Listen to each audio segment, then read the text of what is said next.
എല്ലാ കൂട്ടുകാർക്കും നല്ലൊരു രാത്രി ആശംസിച്ചുകൊണ്ട് നമുക്ക് നേരെ ഇഷിതയുടെ മഹേഷിന്റെ നാളത്തെ നല്ലൊരു പ്രൊമോ വിശേഷം കേട്ടാലോ.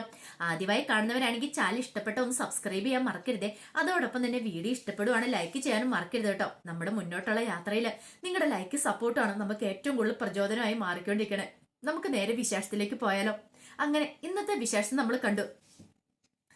മഹേഷിന്റെ ഭാര്യ വന്നില്ലല്ലോ എന്ന് സൗമ്യന് പറഞ്ഞുകൊണ്ടിരിക്കുന്ന സമയത്താണ് ഇഷിത അങ്ങോട്ട് കയറി വരുന്നത്. ഇഷിതയെ കണ്ടതും പറഞ്ഞു, അതെ മഹേഷിന്റെ വൈഫ് വന്നല്ലോ എന്ന് പറയാണ്. ഇത് കേട്ടതും ഒരു ഞെട്ടലോട് കൂടിയിട്ടാണ് മാഷും ബാക്കി എല്ലാരും കൂടെ അങ്ങോട്ട് നോക്കുന്നത്. ഇഷിത കയറി വന്നപ്പോ ചെന്ന് മാഷ് ഓർത്തു, ഇത് തന്റെ മകളല്ലേ ഇഷിതയല്ലേ, ഇവളെങ്ങനെ മഹേഷിന്റെ വൈഫാവും. പെട്ടെന്ന് മഹേഷ് പറഞ്ഞു, ആ അതെ അതെ, അല്ല ഇന്നെന്താ ഇഷിത നേരത്തെ ഡ്യൂട്ടി കഴിഞ്ഞു എന്ന് ചോദിക്കാം. ഇത് കേട്ടതും ഇഷിത പറഞ്ഞു, കഴിഞ്ഞു എന്ന് പറയണ. ഇത് ഒരു ഞെട്ടലോട് കൂട്ടിയിട്ട് സ്വപ്നവല്ലി ഇങ്ങനെ മഹേഷിനെ ഇഷിതേനെ ഒക്കെ മാറി മാറി നോക്കുകയാണ്. സൗമിനി എന്നിട്ട് കയ്യെ പിടിച്ചിട്ട് പറഞ്ഞു, അല്ല ഇത്ര സമയം വരായിരുന്നു കഴിഞ്ഞപ്പോഴത്തേനും ഞങ്ങൾ ഓർത്ത് ഇനിയിപ്പോ വരത്തില്ലയോന്ന്. എന്തായാലും മോളുടെ ബർത്ത്ഡേ അല്ലേ, വരാതിരിക്കാൻ അമ്മയ്ക്ക് പറ്റില്ലല്ലോ എന്ന് പറയാം.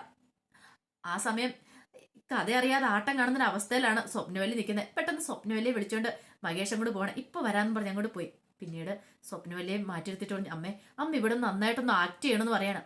എന്താടാ ഇതൊക്കെ, എനിക്കൊന്നും അങ്ങോട്ട് മനസ്സിലാകുന്നില്ലോ എന്ന് പറയാം. എന്റെ അമ്മേ, അതെ ഞാനും ഇഷേതം തമ്മിൽ ഇന്നലെ ഒരു നാടകം കളിച്ചായിരുന്നു. അപ്പൊ അതെല്ലാം വിശ്വസിച്ചുകൊണ്ടിരിക്കുക രാജേഷ് പിള്ള സാറും കുടുംബം. ഇനി അമ്മ അത് മാറ്റി പറയരുത്, ഞങ്ങൾ ഭാര്യ ഭർത്താക്കന്മാരായിട്ടൊന്ന് അഭിനയിക്കും. അമ്മ ഞങ്ങളുടെ ഒപ്പം നിൽക്കണം, നന്നായിട്ട് അഭിനയിക്കണം, ഇല്ലെങ്കിൽ പെട്ടുപോകുന്നു പറയാം. ഇതേ വലിയൊരു കോൺട്രാക്ട് തന്നെയാണ് ഞങ്ങൾക്ക് കിട്ടിയിരിക്കുന്നത് ഖത്തർ ഗവൺമെന്റിന്റെ.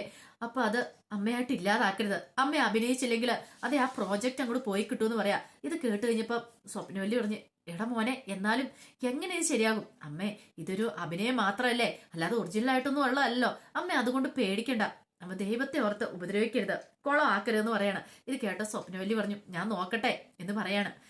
അപ്പോഴാണ് മഹേഷിന് സമാധാനമായത്. അല്ലെങ്കിൽ മിക്കവാറും സ്വപ്നവല്ലി ഇഷിതേനെ അവിടെ ഇട്ട് വലിച്ചു കീറും എന്നുള്ള കാര്യം മഹേഷിന് നന്നായിട്ടറിയാം. പിന്നീട് സ്വപ്നവല്ലി അങ്ങോട്ട് ആക്ട് ചെയ്യാൻ തുടങ്ങി. സ്വപ്നവല്ലി മഹേഷിന്റെ അടുത്ത് സംസാരിച്ചിട്ട് ഹാളിലേക്ക് വന്നിട്ട് ഇഷിതനെ കെട്ടിപ്പിടിച്ചിട്ട് പറഞ്ഞു, മോളെ ഇഷിതെ, ഞാൻ ഓർത്ത് നീ വരില്ലായിരിക്കുമെന്ന്. ഇപ്പോഴേ അമ്മയ്ക്ക് ഒരു സമാധാനമായെന്ന് പറയണം. ഇഷിത പോലും ഞെട്ടിപ്പോയി. ഇഷിത മഹേഷിനെ നോക്കണം. മഹേഷ് ചെറുതായിട്ടൊന്ന് പുഞ്ചിരിച്ചു. ഇഷിതയ്ക്ക് കാര്യങ്ങളൊക്കെ മനസ്സിലായി. പക്ഷേങ്കിൽ ഇതൊന്നും മനസ്സിലാവാതെ മാഷ് ഇങ്ങനെ നിൽക്കുകയാണ്. എന്തൊക്കെയോ എവിടെയൊക്കെയോ ചീഞ്ഞ് നാറുന്നുണ്ടെന്ന് മനസ്സിലായി. എന്താ ഇതിന്റെ പിന്നിലെ രഹസ്യം എന്ന് മാത്രം അറിയത്തില്ല. ഒരു പക്ഷേ ഇന്നലെ ചിപ്പിമോളും മഹേഷും ഇഷിതയും കൂടെ വന്നിറങ്ങുന്നേ മാഷും രാമനാഥനും കണ്ടതാണ്. അവർക്കും ചില സംശയങ്ങളൊക്കെ തോന്നി. ഇനി അതിന്റെ ബാക്കി പത്രമാണോ ഇതൊന്നും പറയാൻ പറ്റില്ലല്ലോ. മാഷ് ഈ നാട്ടുകാരനെ ഉള്ളെന്നുള്ള മട്ടി നിൽക്കുവാണ്. പിന്നീട് രാജേഷ് പിള്ള സാറ് പറഞ്ഞു, കണ്ടില്ലേ ഇഷിതേനെ കണ്ടപ്പോ എന്റെ വൈഫിന്റെ സന്തോഷം എന്താന്ന്. ഇന്നലെ ഒരു ദിവസം ഇഷിതേൻ എന്റെ വൈഫുമായിട്ട് സംസാരിച്ച് അടുത്തിരുന്നുള്ളൂ. പക്ഷേങ്കിൽ രണ്ടുപേരും തമ്മിൽ കുറെ വർഷങ്ങൾക്ക് മുമ്പുള്ള ബന്ധം പോലെയാ. ഇന്നലെ രാത്രി മൊത്തം ഇഷിതേനെ കുറിച്ച് പറയാനായിട്ടായിരുന്നു എന്റെ വൈഫിന് താല്പര്യം എന്ന് പറയാണ്. പിന്നീട് പെട്ടെന്ന് മഹേഷ് പറഞ്ഞു, ഇനിയിപ്പം നമ്മൾ അധികം സമയം താമസിക്കേണ്ട, കേക്ക് കട്ട് ചെയ്താലെന്ന് പറയണം. അങ്ങനെ ഇഷിത മാറി കഴിയുമ്പോഴത്തേനും സൗമ്യ ചോദിച്ചു, ഇതെന്താ നിപ്പാ നിൽക്കുന്നത്, എന്റെ ഭാര്യയും ഭർത്താവ് ഒരുമിച്ച് മോളുടെ കൈ പിടിച്ചല്ലേ കേക്ക് കട്ട് ചെയ്യണ്ടേ, അങ്ങോട്ട് അടുത്ത് നിന്ന് കേക്ക് കട്ട് ചെയ്യാൻ പറയണം. മഹേഷ് ദയനീയമായിട്ട് ഇഷിതേനെ ഒന്ന് നോക്കി. ഇഷിത എന്നിട്ട് ചിപ്പിമോളുടെ അടുത്തേക്ക് ചെല്ലുവാണ്. അങ്ങനെ ചിപ്പിമോളെ രണ്ടുപേരും കൂടെ നടുക്ക് നിർത്തി അങ്ങനെ അവർ രണ്ടുപേരും കൈ പിടിച്ച് കേക്ക് കട്ട് ചെയ്യുവാണ്. ഈ സമയത്തൊക്കെ മഞ്ജരി ഇങ്ങനെ സ്വപ്നവല്ലിയിൽ നോക്കുന്നുണ്ട്. സ്വപ്നവല്ലി ഒന്നും വേണ്ടാന്നുള്ള രീതി കണ്ണടച്ച് കാണിക്കുക. മഞ്ജരിക്ക് മനസ്സിലായി എന്തോ ഗൂഢതന്ത്രം നടന്നിട്ടുണ്ട്. അപ്പൊ അതുകൊണ്ടാണ് ഇങ്ങനെയൊക്കെ. എന്താണെന്നറിയത്തില്ല. ഇവര് പോയതിനു ശേഷം വ്യക്തമായിട്ട് ചോദിച്ച കാര്യങ്ങളൊക്കെ അറിയാം എന്നൊരു ചിന്തയിലായിരുന്നു. ഇപ്പൊ തൽക്കാലത്തേക്ക് വേറൊന്നും നടിക്കണ്ട. കാരണം ഇനിയിപ്പൊ ഭാര്യ അല്ലെന്നെങ്ങാനും പറഞ്ഞിട്ടുണ്ട്, അതോടുകൂടി തീർന്നു. എന്തൊക്കെയോ രഹസ്യങ്ങളുണ്ടെന്ന് മഞ്ജരിക്കും മനസ്സിലായി. അങ്ങനെ കേക്ക് കട്ട് ചെയ്ത് ചിപ്പിമോൾക്ക് പരസ്പരം കൊടുക്കുകയാണ് മഹേഷ് ഇഷിതയൊക്കെ. അങ്ങനെ സൗമ്യന് പറഞ്ഞു, എന്താണ് ഞങ്ങൾ ഇവിടെ വന്ന നല്ലൊരു കാര്യമായിപ്പോ, നല്ലൊരു മുഹൂർത്തത്തിലാവുന്നത്, ഇങ്ങനെ ഒരു മുഹൂർത്തത്തിന് സാക്ഷിയാകാനും പറ്റില്ല എന്ന് പറയാം. അതിനുശേഷം അവർ ഫുഡൊക്കെ കഴിക്കുന്നുണ്ട്. പിന്നീട് എല്ലാവരും കൂടെ ഒരുമിച്ച് നിന്ന് കുറച്ച് ഫോട്ടോസും കാര്യങ്ങളൊക്കെ എടുക്കുന്നുണ്ട്. പിന്നീട് മഹേഷിനോട് പറഞ്ഞു, നിങ്ങൾ ഇടയ്ക്ക് അങ്ങ് വരണം കേട്ടോ, അങ്ങോട്ടേക്ക് വരണം, നമുക്ക് എല്ലാവർക്കും ഒന്ന് കൂടാം. പിന്നെ ഇങ്ങോട്ടേക്ക് ഇനി വരുന്ന സമയത്ത് നമുക്ക് എല്ലാവർക്കും കൂടെ ഒന്ന് കൂടാന്നൊക്കെ പറയുന്നുണ്ട്. അങ്ങനെ അവര് അവരുടെ സന്തോഷമൊക്കെ പങ്കുവെച്ച് കുറെ സമയം കൂടെ കഴിഞ്ഞ് ചിപ്പിമോൾക്ക് വലിയൊരു ഗിഫ്റ്റ് ഒക്കെ പ്രസന്റ് ചെയ്തിട്ടാണ് പോകുന്നത്. എന്തെന്നില്ലാത്ത സന്തോഷമായിരുന്നു അവര് പോകുമ്പോ. അങ്ങനെ അവര് പോയി കഴിഞ്ഞപ്പോഴാണ് ഇഷതയ്ക്കൊരു സമാധാനം. പെട്ടെന്ന് ഇഷത അങ്ങോട്ട് ഇറങ്ങി പോകാൻ തുടങ്ങിയപ്പോഴത്തേനും മഹേഷ് എന്നിട്ട് പറഞ്ഞു, താങ്ക്സ് എന്ന് പറയാണ്. ഇത് കേട്ടത് ഇഷത പറഞ്ഞു, അതെ ചിപ്പിമോൾക്ക് വേണ്ടിയിട്ടാണ് ഞാൻ ഈ കാര്യങ്ങളൊക്കെ ചെയ്ത, അറിയാലോ, ഇനി എന്നെ ഇതിനും നിർബന്ധിക്കരുതെന്ന് പറയാണ്. അങ്ങനെ പോയി കഴിഞ്ഞപ്പോഴത്തേനും മാഷും കൂടെ അങ്ങോട്ട് ഇറങ്ങി ചെല്ലുവാണ്. മാഷിന്ന് ഇഷിത ചോദിച്ചു, എന്താ മോളെ ഇതൊക്കെ, എന്താ എനിക്കൊന്നും മനസ്സിലാവുന്നില്ലോ എന്ന് പറയാണ്. പിന്നീട് ഇഷിത ഇന്നലെ നടന്ന കാര്യങ്ങൾ തൊട്ട് മാഷിനോട് പറയാണ്.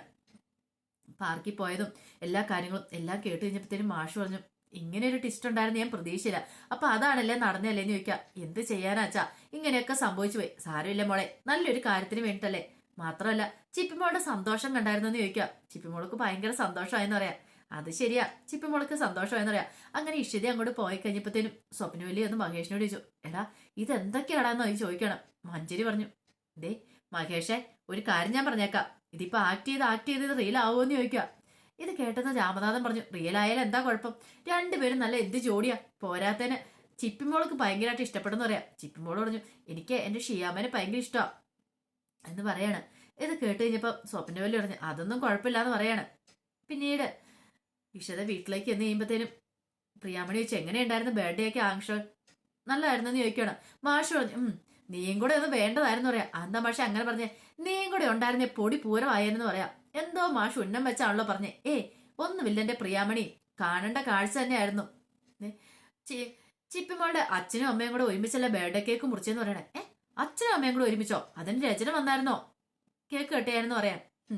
രചന വന്നായിരുന്നോ ഇല്ലയോ അതിനെ കുറിച്ചൊന്നും പറയാതിരിക്കുന്ന ഭേദം എന്ന് പറയാണ്. ഈ സമയം ഇഷിത കണ്ണടച്ച് കാണിക്കാൻ മിണ്ടരെന്ന്. ഇനിയിപ്പൊ ഇത് പ്രിയാമണി എങ്ങനെ അറിഞ്ഞിട്ടുണ്ടെങ്കിൽ അത് വലിയ ഭൂകമ്പമായിട്ട് ഏറ്റെടുക്കും എന്നുള്ള കാര്യം ഇഷിതയ്ക്ക് നന്നായിട്ട് അറിയാം. പിന്നീട് ഇഷിത പറഞ്ഞതേ, എനിക്ക് ചിപ്പിമോളെ കൊണ്ടുവിടണമെന്ന് പറയാം. അങ്ങനെ ചിപ്പിമോളെ വിളിക്കാനായിട്ട് മഹേഷിന്റെ അടുത്തേക്ക് ചെല്ലുവാണ്. പിന്നീട് ചിപ്പിമോളോട് നമുക്ക് പോകണ്ടേന്ന് ചോദിക്കുക. വേണ്ട ഷിയാമ്മേ, പോകണ്ടെന്ന് പറയാം. അയ്യോ അങ്ങനെ പറയരുത്, ഇന്ന് മോളെ കൊണ്ടുവിട്ടാക്കാന്ന് ഞാൻ പറഞ്ഞല്ലേ, പോകണ്ടേന്ന് ചോദിക്കാം. വേണ്ട ഷിയാമ്മേ, എനിക്ക് ഇവിടെ നിന്നാ മതി എന്ന് പറയാം. പിന്നീട് ഇഷിത പറഞ്ഞതേ, ഇനിയിപ്പോ പോയില്ലെങ്കിൽ ഇനി മോളെ ഇനിയിപ്പോ മിക്കവാറും ഇങ്ങോട്ട് വിടത്തില്ല കേട്ടോ, പറയുന്ന അനുസരിച്ചില് വിടത്തില്ല എന്ന് പറയണം. അവസാനം അങ്ങനെ ചിപ്പിമോള് സങ്കടത്തോട് കൂടിയിട്ട് അച്ഛനോടും അച്ഛമ്മയോടും ഒക്കെ യാത്ര പറഞ്ഞ് അവിടെ നിന്ന് ഇറങ്ങുവാണ്. ഇഷിത കൊണ്ടുവിടാനായിട്ട് അങ്ങോട്ട് പോവാണ്. മഹേഷിന് ഭയങ്കര സന്തോഷമായിരുന്നു. കാരണം ചിപ്പിമോളുടെ ബർത്ത്ഡേ ഇത്ര ഗംഭീരമായിട്ട് ആഘോഷിക്കുമെന്ന് വിചാരിച്ചില്ല. അവളുടെ മനസ്സിന് നല്ല സന്തോഷമായിട്ടുണ്ട്. അവള് ഇത്രയും കാലത്തിനിടയ്ക്ക് ആദ്യമായിട്ടാണ് ഇത്രമാത്രം സന്തോഷിക്കുന്നത് മനസ്സിലായി. കഴിഞ്ഞ ബർത്ത്ഡേക്കൊക്കെ താൻ മാത്രമായിരുന്നു ഉണ്ടായിരുന്നത്. പക്ഷെ ഈ തവണത്തെ പ്രത്യേകത ഇഷിത കൂടെ ഉണ്ടായിരുന്നു. ഇഷിതയുടെ പ്രസൻസ് അവൾ ഒത്തിരി അധികം സന്തോഷിപ്പിക്കുന്നുണ്ട്. പിന്നീട് ചിപ്പിമോളെ കൊണ്ടുവിടാനായിട്ട് അങ്ങോട്ട് പോകുന്ന സമയത്ത് ഇഷിത വെച്ച്, ചിപ്പിമോൾക്ക് സന്തോഷമായെന്ന് ചോദിക്കുക. ചിപ്പിമോൾക്ക് സന്തോഷമായെന്ന് പറയാ. അല്ല എന്താ സന്തോഷമായത്? ബർത്ത്ഡേ സെലിബ്രേറ്റ് ചെയ്താണ് ചിപ്പിമോൾക്ക് സന്തോഷമായത്. അല്ല പിന്നെയോ, 2 ദിവസം ഞാൻ ഷിയാമ്മയുടെ കൂടെ ഉണ്ടായിരുന്നല്ലോ, ഷിയാമ്മയുടെ കൂടെ ഉണ്ടായിരുന്ന എനിക്ക് ഭയങ്കര ഇഷ്ടപ്പെട്ടെന്ന് പറയാ.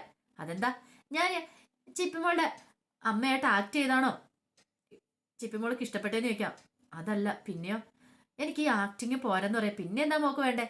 എനിക്ക് ശരിക്കും ചിപ്പിമോളുടെ അമ്മ തന്നെ ഷിയാമ്മ ആണെന്ന് പറയാം. ഇത് കേട്ടതും ഇഷിത ഞെട്ടി. മോളെ എന്താ പറഞ്ഞേ? ഞാൻ പറഞ്ഞ സത്യമാ. ദേ ഷിയാമ്മ എന്റെ അമ്മയായിട്ട് വരുമോന്ന് ചോദിക്കാം. ഇത് കേട്ടതും അറിയാതെ ഇഷിത കണ്ണു നിറഞ്ഞു. കാരണം പിള്ള മനസ്സിൽ കള്ളല്ലെന്ന് പറഞ്ഞാല് കുഞ്ഞിന്റെ മനസ്സിൽ ഇഷിത അമ്മയായിട്ട് പറഞ്ഞത് ആഗ്രഹം. കാരണം ഈ 2 ദിവസം കൊണ്ട് ഒരു യുഗത്തെ സ്നേഹം മുഴുവൻ ചിപ്പിമോൾക്ക് കൊടുത്തു കഴിഞ്ഞു ഇഷിത. എല്ലാം കൊണ്ടും എല്ലാ കാര്യങ്ങളും ചിപ്പിമോളുടെ നോക്കുന്നേ. ചിപ്പിമോൾ അത് ഒത്തിരി ആഗ്രഹിച്ചിരുന്നു. പിന്നീട് ഇഷിത പറഞ്ഞു, അതെ ചിപ്പിമോൾക്ക് ഇപ്പൊ അമ്മയുണ്ട്, രചനാമ്മ കാര്യങ്ങളൊക്കെ നോക്കില്ലെന്ന് ചോദിക്കാം. വേണ്ട, എനിക്ക് രചനാമ്മ നോക്കണ്ടെന്ന് പറയാണ്. അങ്ങനെ പിന്നെ കൊണ്ടുവിടാനായിട്ട് അങ്ങോട്ട് ചെല്ലുവാണ്. ഈ സമയത്ത് അവിടെ ആകാശ് തിരിച്ചെത്തിയിട്ടുണ്ടായിരുന്നു. ആകാശ് തിരിച്ചെത്താൻ വേണ്ടി സർവ്വദൈവങ്ങളെയും വെച്ച് പ്രാർത്ഥിച്ചുകൊണ്ടിരിക്കുവായിരുന്നു രചന. കാരണം രചനയ്ക്ക് വല്ലാത്ത ടെൻഷനായിരുന്നു. ആകാശാണെങ്കിൽ തന്നെ അവോയ്ഡ് ചെയ്ത് പിയെ അലീനയോടുകൂടിയാ പോയത്. അപ്പൊ ആ ഒരു ടെൻഷൻ ഉണ്ടായിരുന്നു മനസ്സിന്നറിയാം. പക്ഷേങ്കില് ആകാശ് എന്ത് ചെയ്യുവാണ്, ആകാശ് പോയിട്ട് പെട്ടെന്ന് തന്നെ തിരികെ എത്തുവാണ്. വന്നു കഴിഞ്ഞപ്പോഴത്തേനുമാണ് ശരിക്കും പറഞ്ഞാൽ രചനയ്ക്കൊരു സമാധാനമായത്. കാരണം ആകാശ് പോക്ക് ക്യാൻസൽ ചെയ്ത് തിരികെ വന്നു കഴിഞ്ഞപ്പോഴത്തേനും ആകാശിനെ പോയി കെട്ടിപ്പിടിച്ചിട്ട് രചന പറഞ്ഞു, എനിക്കറിയായിരുന്നു ആകാശ് തിരികെ വരുമെന്ന്, വന്നില്ലായിരുന്നു, എനിക്ക് ഭയങ്കര സങ്കടമായി പോയെന്നൊക്കെ പറയാണ്. പിന്നീട് ആകാശ് പറഞ്ഞു, അതെ ഞാൻ വെറുതെ അല്ല വന്നിരിക്കുന്നത്, ഒരു സർപ്രൈസ് ഒക്കെ ആയിട്ടാ വന്നിരിക്കുന്നു പറയാണ്. സർപ്രൈസ് ആയിട്ടോ? അതെന്ത് സർപ്രൈസ്? അതൊക്കെ ഉണ്ടെന്ന് പറയാണ്. പിന്നീട് രചന പറഞ്ഞു, സർപ്രൈസ് എന്താന്ന് പറ, അതൊക്കെ പിന്നീട് കാണിക്കാന്ന് പറയണം. അങ്ങനെ കുറച്ചു നേരം കഴിഞ്ഞപ്പോഴാണ് ഇഷിത ചിപ്പിമോളയും കൊണ്ട് അങ്ങോട്ട് ചെല്ലുന്നേ. ചിപ്പിമോളയും കൊണ്ട് ചെന്ന് കഴിഞ്ഞപ്പോഴത്തേനും രചന ആകാശോടെ ഉണ്ടായിരുന്നു. ചിപ്പിമോളക്കട അങ്ങോട്ട് പോകാൻ തന്നെ ഇഷ്ടമില്ല. ചിപ്പിമോള് ഇഷിത പോകാൻ സമയത്ത് പറഞ്ഞു, അതെ ഷിയാമ്മ ഇപ്പൊ പോകണ്ടെന്ന് പറയണം. അങ്ങനെ പറഞ്ഞാൽ എന്നാ ശരിയാന്നേ, ഷിയാമ്മയ്ക്ക് പോകണ്ടേന്ന് ചോദിക്കണം. ആ സമയം രചന പോയി മോളെ കെട്ടിപ്പിടിക്കുന്നത്, വാ മോളെ ചിപ്പിമോളെ എന്നൊക്കെ പറഞ്ഞ് കെട്ടിപ്പിടിക്കുകയാണ്. ആ സമയത്ത് ആകാശം എന്ത് ചെയ്യണം, തന്റെ ബാഗ് തുറന്നിട്ട് അതിനകത്തുനിന്ന് ഒരു വില കൂടിയ ഒരു കളിപ്പാട്ടം ഇങ്ങോട്ട് എടുക്കുകയാണ്. ചിപ്പിമോളെ കാണിച്ചിട്ട് ചോദിച്ചു, എങ്ങനെയുണ്ടെന്ന് ചോദിക്കാം. കൊള്ളാം. ചിപ്പിമോൾക്ക് അത് ഭയങ്കരമായിട്ട് ഇഷ്ടപ്പെട്ടു. അത് കണ്ടു കഴിഞ്ഞപ്പോൾ ചിപ്പിമോള് പറഞ്ഞു, അതെ എനിക്കിത് ഭയങ്കര ഇഷ്ടപ്പെട്ടെന്ന് പറയാം, ഇത് ചിപ്പിമോൾക്കുള്ള എന്റെ പ്രസന്റാന്ന് പറയാണ്. ഇത് കേട്ടത് ചിപ്പിമോൾക്ക് ഭയങ്കര സന്തോഷമായി. ഇഷിത പറഞ്ഞു, അതെ, ഇന്ന് ചിപ്പിമോളുടെ ബർത്ത്ഡേ ആണ്. അപ്പം ബർത്ത്ഡേയുടെ ഗിഫ്റ്റ് ആണെന്ന് ചോദിക്കുകയാണ്. ഇത് കേട്ട് ഇപ്പം രചനയ്ക്കും ഭയങ്കര അത്ഭുതം തോന്നി. കാരണം ആകാശ് അത് ഓർത്തിരുന്ന് മേടിച്ചോണ്ട് വന്നല്ലോ. ആകാശിനോട് കഴിഞ്ഞ ദിവസം പറഞ്ഞിട്ടുണ്ടായിരുന്നു ചിപ്പിമോളുടെ ബർത്ത്ഡേയുടെ കാര്യം. പക്ഷേ താൻ പോലും മറന്നുപോയി. ആകാശം പക്ഷെ അത് കൃത്യമായിട്ട് ഓർത്തിരുന്ന് മേടിച്ചോണു. ചിപ്പിമോളുടെ മനസ്സ് കീഴടക്കാനായിട്ടുള്ള ആകാശിന്റെ ഒരു തന്ത്രമായിരുന്നത്. ചിപ്പിമോളെ എങ്ങനെയാലും ഇപ്പൊ സ്വന്തമാക്കണം, അവളെ മയക്കെടുക്കണം, എന്നാലും ഉദ്ദേശിച്ച കാര്യങ്ങളൊക്കെ നടക്കുമെന്ന് ആകാശിന് നന്നായിട്ട് അറിയായിരുന്നു. അതിനു വേണ്ടി ആകാശം ചെയ്ത പരിപാടിയായിരുന്നു. പിന്നീട് കുഞ്ഞിനെ അവിടെ ആക്കിയിട്ട് രചന തിരികെ പോരുവാണ്. ചിപ്പിമോള് ആ കളിപ്പാട്ടമൊക്കെ ആയിട്ട് അകത്തേക്ക് പോയി കഴിഞ്ഞപ്പോഴത്തേനും ആകാശം പറഞ്ഞു, എങ്ങനെയുണ്ട് ചിപ്പിമോൾക്ക് സന്തോഷമായത് കണ്ടോന്ന് ചോദിക്കാം. എന്നാലും ഞാൻ ഇത്രയ്ക്ക് പ്രതീക്ഷയില്ല ആകാശം എന്ന് പറയാണ്. ഇത് കേട്ടത് ആകാശം പറഞ്ഞു, നിനക്ക് എന്നെ കുറിച്ച് ഒന്നും അറിയില്ല, അതാ ഇങ്ങനെ. അതെ, ഇപ്പൊ ചിപ്പിമോളെ നമ്മുടെ വശത്താക്കണം. അതിന് ഞാൻ നോക്കിയിട്ട് ഇതൊക്കെ ഒരു തന്ത്രങ്ങൾ കാണുന്നുള്ളൂ. കാരണം ഇനി ഇപ്പൊ കോടതി കൂടുന്ന സമയത്ത് ഒരു കാരണവശാലും ചിപ്പിമോള് പറയരുത് അവരുടെ കൂടെ പോകണം, ചിപ്പിമോൾക്ക് ഇവിടെ നിൽക്കണമെന്ന് ചിപ്പിമോള് പറയാവുള്ളൂ. അതിനു വേണ്ടി നമ്മൾ മാക്സിമം ചെയ്യേണ്ടതെല്ലാം ചെയ്യണം എന്ന് പറയാം. എന്നെങ്കിൽ മാത്രം നമുക്കൊരു പിടിച്ചിരിപ്പ് ഉണ്ടാവുള്ളൂ എന്ന് പറയാണ്. പിന്നീട് രചന പറഞ്ഞു, അത് ശരിയാ, പക്ഷെ ഞാൻ അത്രയും വിചാരിച്ചില്ല ആകാശം എന്ന് പറയണം. ഇതൊക്കെ നമ്മൾ ചിന്തിക്കണം, എന്നാലും നമുക്ക് മുന്നോട്ട് ഉയർച്ചയിൽ എത്താൻ പറ്റുള്ളൂ എന്ന് പറയണം. അല്ലെങ്കിൽ ചിപ്പിനെ നഷ്ടമായിട്ടുണ്ടെങ്കിൽ അവൻ ജയിക്കുമെന്ന് പറയണം. ഒരു കാരണവശാലും മഹേഷ് ജയിക്കാൻ പാടില്ലെന്ന് പറയാം. ആ സമയം ഇഷിത വീട്ടിലേക്ക് വരിക. ഇഷിതയ്ക്ക് എന്തെന്നില്ലാത്ത സന്തോഷമായിരുന്നു. 2 ദിവസമായിട്ട് താൻ ഒത്തിരി അധികം സന്തോഷിച്ചു. അപ്പോഴേക്ക് സുഹിത്ര അങ്ങോട്ട് വന്നു. സുഹിത്ര വന്നിട്ട് എന്താ ഭയങ്കര ആലോചനയൊക്കെ ആണല്ലോന്ന് പറയാം. ഒന്നുമില്ല, എനിക്ക് മനസ്സിലായി. ചിപ്പിമോളെ കുറിച്ചും ചിപ്പിമോളുടെ അച്ഛനെ കുറിച്ചും അല്ലേ ചിന്തിച്ചെന്ന് ചോദിക്കും. അതെങ്ങനെ നിനക്ക് മനസ്സിലായി? എനിക്കറിയാലോ കാര്യങ്ങളൊക്കെ. ഞാൻ ഈ മുഖം കാണാൻ തൊട്ട് ഇന്നും ഇന്നലെ ഒന്നും അല്ലോ എന്ന് പറയാം. അത് ശരിയാ, എന്റെ മനസ്സിൽ ഇപ്പം ചില സ്വപ്നങ്ങളൊക്കെ ഉണ്ടെന്ന് പറയാം. എന്ത്? അതൊക്കെ ഉണ്ട്, എന്തോ കാര്യമായിട്ട് മനസ്സിലുണ്ടല്ലോന്ന് പറയണം. പിന്നീട് ഇഷ്ടത ഓർത്ത് ചിപ്പിമോള് പറഞ്ഞ കാര്യം സുചിത്രയോട് പറയണം. വേണ്ട, പറഞ്ഞിട്ടുണ്ടെങ്കിൽ അവള് തന്നെ കളിയാക്കിയാലോ, വേണ്ട, ആ തന്നെ മനസ്സിൽ തന്നെ കിടക്കട്ടെ. പിന്നീട് ഇഷിത പറഞ്ഞു, ഒന്നുമില്ല, ഞാൻ ഓരോ കാര്യങ്ങളൊക്കെ ആലോചിച്ചാന്ന് പറയാണ്. ഇതെല്ലാം കേട്ടപ്പോൾ സുചിത്ര പറഞ്ഞു, അങ്ങനെയാണെ കുഴപ്പമില്ല, പക്ഷെ ഈ മുഖം കണ്ടിട്ട് എനിക്ക് അത്രയും കൂടെ തോന്നില്ല എന്ന് പറയാണ്. എന്തോ കാര്യമായിട്ടുള്ള ആലോചനയാ എന്ന് പറയാണ്. അപ്പൊ അതിന്റെ വിശേഷങ്ങളൊക്കെ നാളെ നമ്മൾ കാണാൻ പോകുന്നത്. ആ വിശേഷങ്ങളൊക്കെ നമുക്ക് എല്ലാവർക്കും കാത്തിരിക്കാം കേട്ടോ. ഇനിയിപ്പോ ഇഷിത എന്താ തീരുമാനം എടുക്കണമെന്ന് പറയാൻ പറ്റില്ല. ചിപ്പിമോൾക്ക് വേണ്ടിയിട്ട് വേണമെങ്കിൽ അവള് മകേഷിന്റെ ഭാര്യ ആവാനും ചിലപ്പം തീരുമാനിക്കും. അപ്പൊ അതിന്റെ വിശേഷങ്ങളൊക്കെ നമുക്ക് എല്ലാവർക്കും കാത്തിരിക്കാം കേട്ടോ. ഒരിക്കൽ കൂടി എല്ലാവർക്കും നല്ലൊരു രാത്രി ആശംസിച്ചോണ് നിർത്തുന്നു. നന്ദി.